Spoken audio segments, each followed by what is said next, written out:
welcome back. Well, time to check in on those markets. Asian markets mostly lower, and this is because most of the major indices over in Wall Street had their worst day since June, and this is on the mounting concerns that we're seeing around the interest rate hikes. Looking at the individual bourses, Hong Kong down 0.7%. The Nikkei also in negative territory, down 1.1%. European markets flat at this particular point as investors continue to digest the movements in oil prices. Locally, we did have results from Cecil, and we've had that discussion with Fleetwood. However, we also had Cashbuild releasing a trading statement flagging an earnings fall of up to 35% as it counts the costs of the looting that took place in KZN and Gauteng. But they're also seeing that pandemic-induced house improvement boom starting to crumble. However, that share price up 1.6%. Marafa Resources also reporting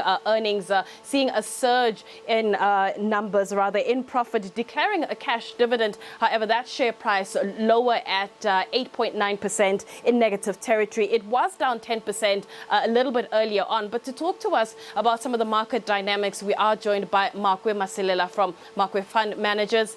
Makwe, thank you so much for your time. I mean, given what's happening and that pressure we're seeing globally as those concerns around increased rate hikes take form, how's our local markets holding up? You know, not too bad. And I think we know that, yes, yesterday it was a problem about the aggressive interest rates that have been expected. And we've seen that also some hawkish statement coming from the ECB as well. But we continue to be very worried, given that if you look into the PMI numbers, they're not looking okay. And also we expect that the interest rates will continue to grow aggressively. But the likes of the good unemployment numbers here back home, I think is also giving us a bit of a confidence that, yes, as much as we had some load shedding, the floods as well in KZN, but still at least our unemployment rate managed to improve from Q1 to Q2. So Cecil releasing their full year earnings. They haven't declared a dividend in 3 years. I think the last one was February 2019, 5.90. Right now it's just over 14. What did you make of Cecil's earnings? I think it was good for them to reward shareholders, given that there was nothing for the past 2 years, given the fact that shareholders were worried that at some point the guys have to do some rights issue. And as he said as well in his interview, that so far they've managed to raise sufficient money to pay down the debt, plus minus 38 billion. So it just shows you that, yes, even though the first half they had some operational challenges, but the guys, they've got a very solid business case. Hence, they've managed to come out of this whole thing. And all thanks to high energy prices. But the problem here is this sustainable? As we all think that if maybe there's going to be any recession of some sort, then most probably oil prices might not continue to be at these elevated levels, as there might not be any good demand, and also with the expectation that we might be getting more oil coming from Iran if that nuclear deal talks gets to be successful. So everyone was talking about this sort of relief rally that we've seen since June, and looking at Friday's, markets performance, that pullback. I mean, where are you sitting when it comes to risk appetite right now? Are you finding opportunities? Is now the time to look for those opportunities? Yeah, our appetite is kind of like it's a choosy appetite, if I have to say that, because there are some other stocks or sectors which continue to do well. I mean, back home here, you've got the coal sector which continues to print money.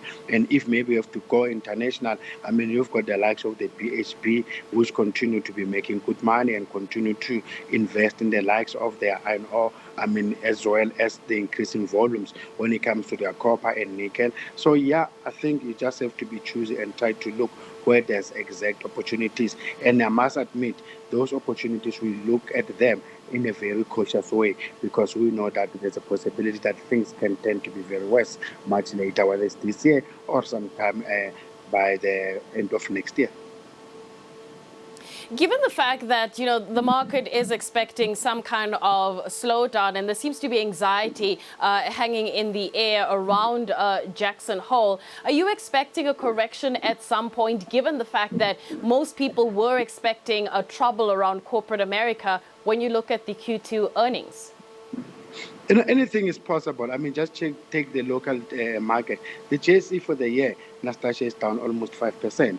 And all we are saying here depending on the statement that we expect coming out of the Jackson Hole, because usually they tend to make very important statements, and markets already, and maybe that's also the reason why the market has been down yesterday, that they expected them to indicate that yes, as much as we expect to grow or to tame the inflation by increasing interest rates without tipping the economy into a recession. But it looks like it's going to be very challenging to be able to do that.